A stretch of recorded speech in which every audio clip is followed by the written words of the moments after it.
This is a class for beginner or intermediate or even advanced students. So we're doing two projects for this semester. One was a portrait, and we took that and we made molds in plaster and cast those. And now we're working on our second project, which is a torso. And so you see we have Ernesto, our male model.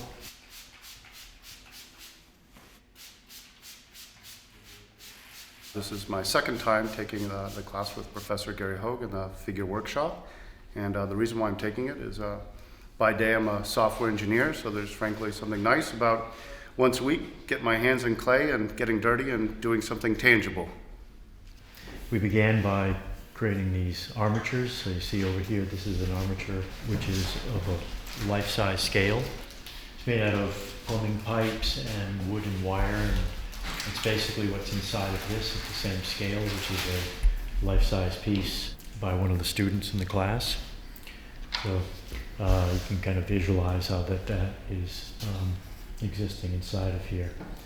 So we'll work on this for a couple more sessions, and then these will be brought downstairs to the plaster room where they'll be turned into molds, and we'll cast those in plaster.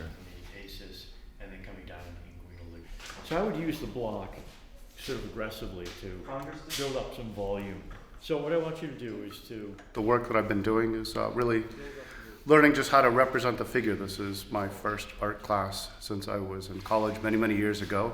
And so and I didn't even have a lot of experience then. So this has really been my first attempt to work with a figure and to try to understand the properties of the human form, and especially as it's realized in clay, and taking it through the whole process from, conceptualization of what we're going to do to sculpting the form to then realizing it in a plaster cast. And keep stepping back. Yes, I'm going to even step back now.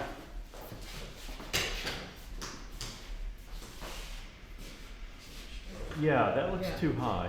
And so I'd say, so you kind of get your... And the biggest challenge without having an artistic background is really being able to see the human form in some ways for the first time artistically, even though you're inhabited or see them all the time in the real world. So it's been a big challenge because you think you understand it, and then you try to sculpt it, and then you realize how little you actually understand about the way the human body moves in space. Yes. So what I would do... And the deltoids, everything. I think the problem is sort of... I think it's just...